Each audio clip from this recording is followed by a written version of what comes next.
welcome back to my kitchen. My name is Rabbi Finn and you are here for another Matzah Memories from Forward and Elster United Synagogue. This is our mini-series celebrating all things Pesach with a few easy to do recipes. Today, in fact, I'm going all out. I'm sharing not one, not two, not three, but 4 really simple dishes. Why? Well, because I want to show you that actually just because it's Pesach doesn't mean that it needs to be complicated.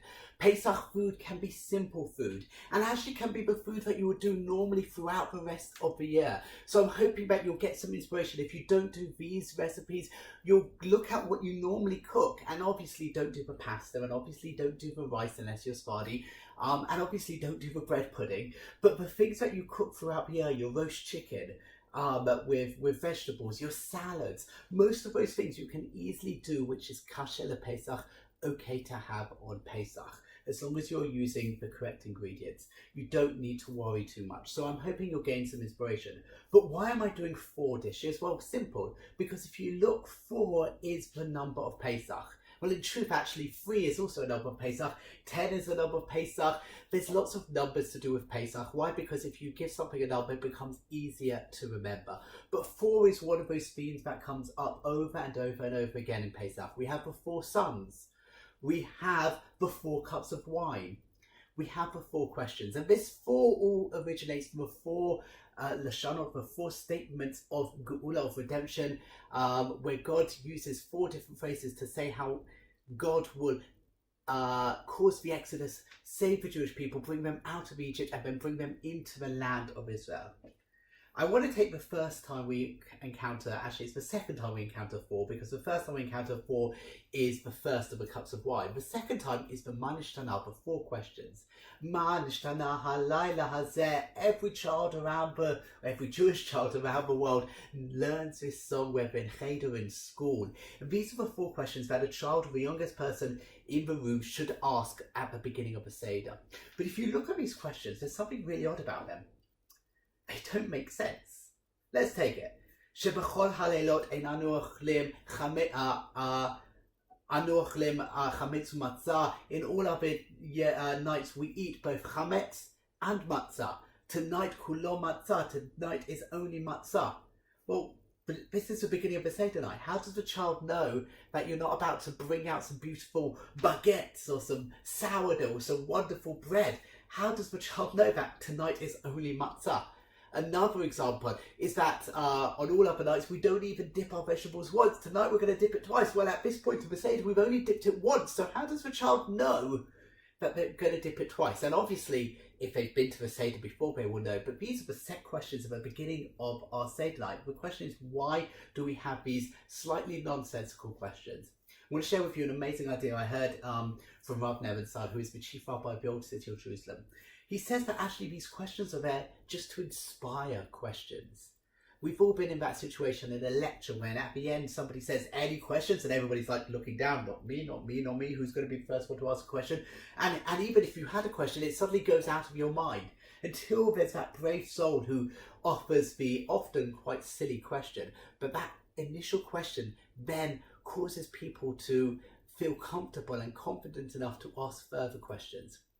These 4 questions, these 4 set questions are there to give the child, but to give also everybody else around the table the confidence and the inspiration to ask further questions. Because only by asking questions do we get to answers, do we get to explore what is happening in our story, the story of our Exodus, the story when God saved each and every one of us out of the land of Egypt, took us, gave us the Aseret Dibur, the 10 Commandments, the revelation at Sinai, and then took us into the land of Israel. So these questions, these 4 questions, are there to inspire a multitude of questions. And I'm hoping that my 4 dishes will inspire you to create a multitude of simple, easy dishes. Pesach doesn't have to be complicated. Pesach doesn't have to be super expensive. Pesach doesn't have to be over the top, especially this year when we're not allowed to really host anybody except for from second day in our garden. We're allowed maybe 6 people or 2 families, but you know, it's going to rain. We're in England. So Pesach, we don't need to go over the top. So I want you to keep it simple. I'm going to share with you, as I say, 4 dishes. I hope you try at least one of them. Okay, so we are making a really simple dish. This is a carrot kugel. Now, when I was in yeshiva, this was a dish that was served pretty much every Shabbos, and it's something because Americans really like to have sweet food with their savory dish, with their chicken, with their meat. Now, I know that sounds disgusting, and in truth, it should be disgusting, but for some reason, this carrot kugel goes amazingly with any sort of chicken, with any sort of roast beef. It is incredible, and it is so simple to make. Now, don't be fooled. This is not a kugel like a potato kugel. This is a bit more like a carrot pudding or a carrot souffle. It's got a little bit of savouriness to it, but it is quite sweet. So I would only serve a little bit with your chicken or with your meat, but it is so simple to do. What you need to get is as follows. Get a 1 kilo bag of carrots. Cut them up, boil them until they're super soft, and then you want to puree them. Once you've done that, you're going to end up with this pureed carrot. And this is how easy this dish is. Put into that pureed carrot 3 eggs. Add in half a cup of white sugar. You want now to put in a teaspoon of kosher for Pesach baking powder, a teaspoon of salt,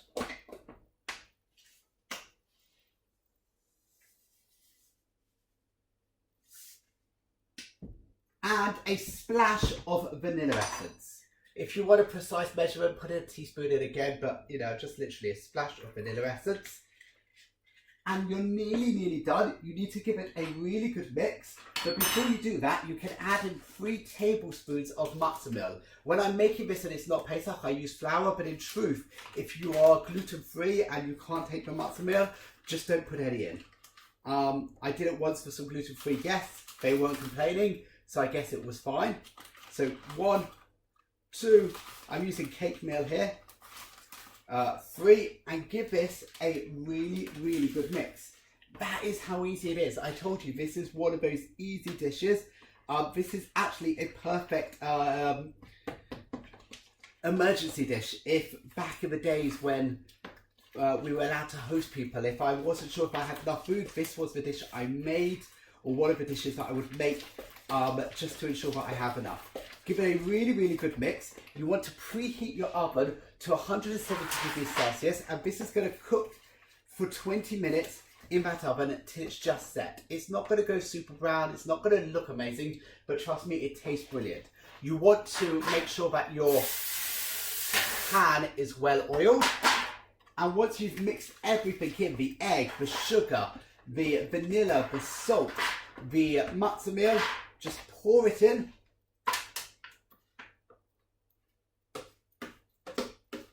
Get the last bits because you want to maximise everything you want. Everything in the bowl even. Spread it over the top so it's smooth. And put in the oven. Now I should say, this dish is so cheap. It's the cost of 3 eggs. And the other little bits of ingredients and carrots. And carrots are often put on special offer at this time of year, which is why I love this dish. So I'm going to put this in the oven and I will show you the final product once it's done. So here it is, the final version of the carrot kugel. I hope you give this a go. It's so simple to make. Really, you should try this. So we are making the easiest dish in the world. We are making a baked gefilte fish. This is so easy that you actually cook it from frozen. It takes about 2 minutes to bring together, if that, and then you leave it in the oven at 180 degrees Celsius for 2 hours to do all the hard work. Something happens when you bake gefilte fish that it becomes almost meaty in its texture, in its taste. In fact, when I've served this as part of the fish course, people are wondering, why am I serving meatloaf? It is so easy that you're either going to cook it from frozen. Step 1, take your gefilte fish rolls out of the freezer and unwrap all of that paper. My top tip here is to take it out for 10 minutes before you want to actually unwrap it, and then it'll be much easier to remove all those bits of paper. If you have a few bits of paper left on at the end, it doesn't matter, they'll fall off when you come to cook it. Step 2, in a bowl, get 2 teaspoons of mixed dried herbs. Into that you want to add in 2 teaspoons of paprika, a teaspoon of garlic powder. I say a couple of pinches of allspice, because that's basically just dip the tip of your teaspoon in, and that is how you get a pinch of allspice. You would like to put in half a teaspoon of salt. Doesn't need to be a fancy salt, just any old salt. And then a few good grinds of pepper. Now, if you were to put this on the fish now, nothing amazing is going to happen. It's just going to fall straight off. So you want to add in around 1/4 cup of olive oil. Once you've done that, give it a really, really good mix. And that is pretty much all you need to do. Once you've done that, put your gefilte fish into a foil dish. Ideally one that's going to fit it, so let me get another one.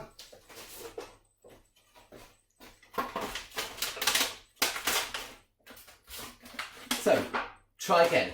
Put your gefilte fish into a foil dish. Pour over each one this beautiful marinade.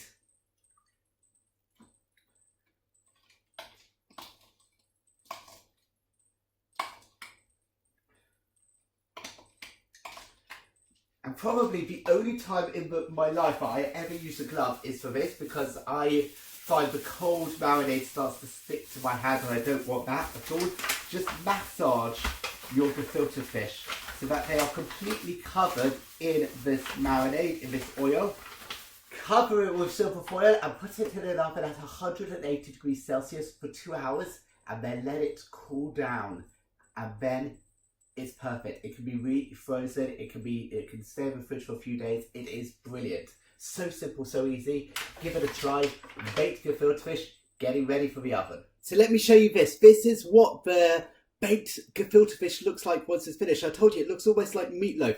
It is amazing. Let it cool down completely, and then if you want to freeze it, freeze it. If you want to serve it straight away, serve it straight away. So I like to slice it up, and then it goes amazingly with like a pickled cucumber or a pickled cabbage, or even some potato salad.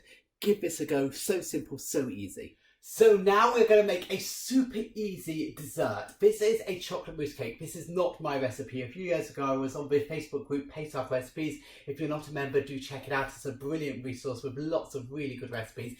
And there, someone called Sarah Curtis, I have no idea who this person is, posted an amazing recipe for a chocolate mousse cake. The thing which is so great about this recipe is how easy it is. You don't think it's going to work, and yet magically it does. So let me share with you her recipe. I'm going to show you how to cook it. It's super, super simple. You need a pot or a pan in which you can melt your chocolate in. So into that pan, you want to put 6 ounces of margarine, and you want to do it in this order on purpose, because if you do it in another order, if you put the chocolate in first or the sugar in first, they're going to burn. So 6 ounces of margarine you want to go in. It's going to be a lot of margarine. I know what you're thinking, but trust me, I had the exact same reaction when I first tried this recipe, and yet somehow it works. Don't ask me how, it does.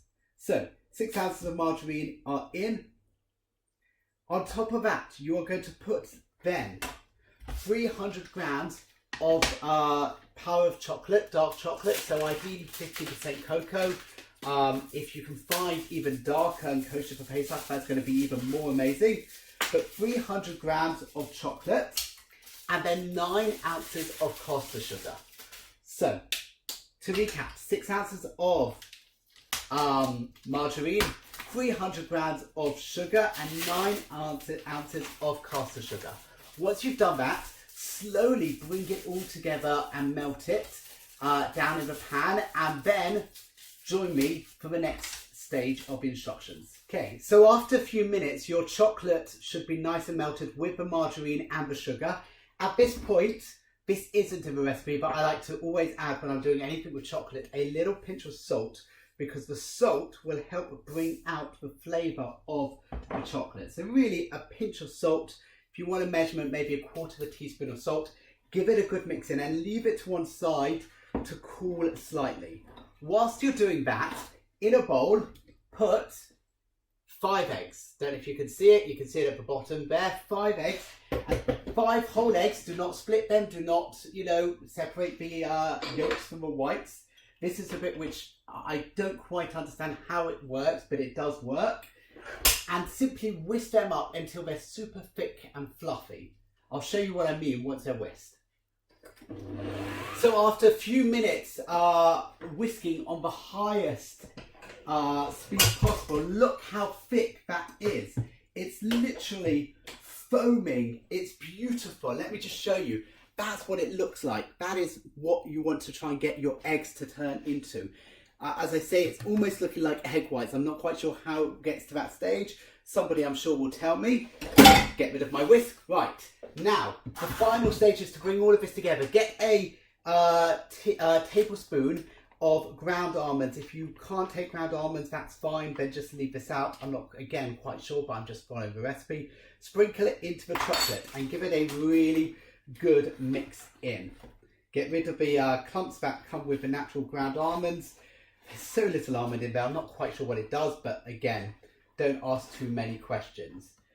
Into the pan with the chocolate, sacrifice about a third of the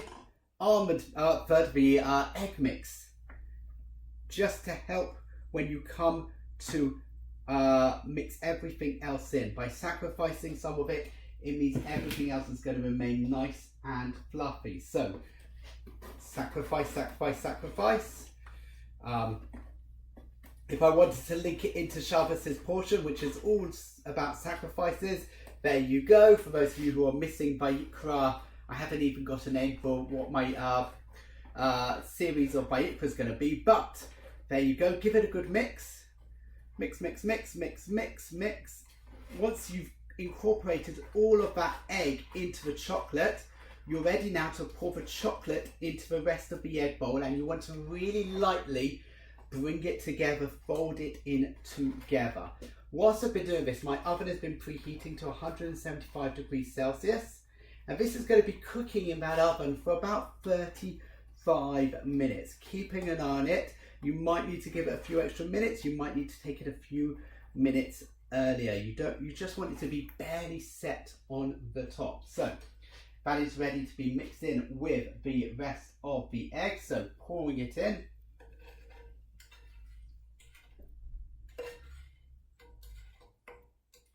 Just get all of that chocolate mix in.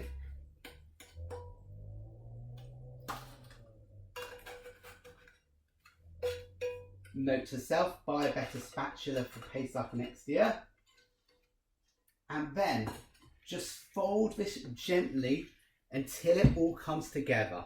You want to fold it as gently as possible because you don't want to lose all that beautiful air. You are going to lose probably about half of it, but you want to still keep that other half intact. And once you've folded it together, pour it into your dish, and then, as I say, put it in the oven 35 minutes. A super simple dessert. Goes amazing if you've got some strawberries. If the strawberries are, it might be a bit too early for Pesach 2021 for strawberries to be scrumptious as they were last year on Pesach, but if they are looking good, get some strawberries and serve that with this. If not, if you're having a milky dish, serve it with a little dollop of double cream which you've whipped up. It will be gorgeous. I will show you the final product once I've taken it out of the oven.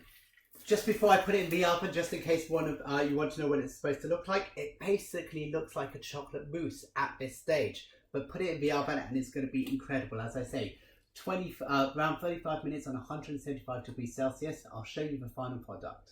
So here it is, the chocolate mousse cake. I'm going to put it down because it's still warm. When it comes out of the oven, it's going to be puffed up. As it cools down, it is going to start to collapse in on itself. That is absolutely fine. Once it's cool enough, put it in the fridge to completely cool down. When you want to serve it, bring it back up to room temperature. I personally find it's better. It tastes better at room temperature than at fridge temperature, but it's up to you. Give it a go. It is so simple. Okay, so I've shared with you 3 amazing dishes. Please, please, please try at least one of them. The chocolate cake is amazing. The carrot kugel is amazing.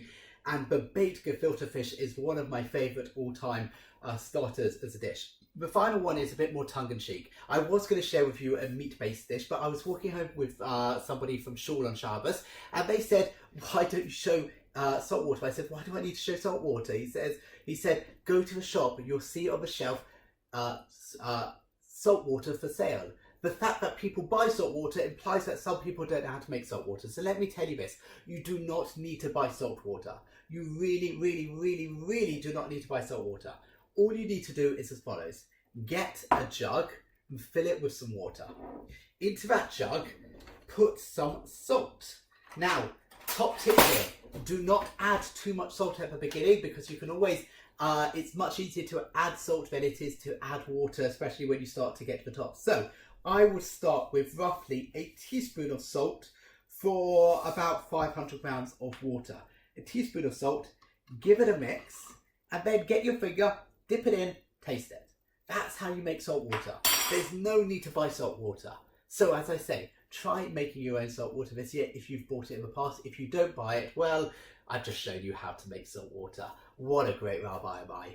I hope you have a great day tonight and an enjoyable Chag v'Kasher Sameach, an enjoyable, wonderful Pesach as we celebrate our freedom from Egypt, and also our freedom as we head towards out of the restrictions of coronavirus.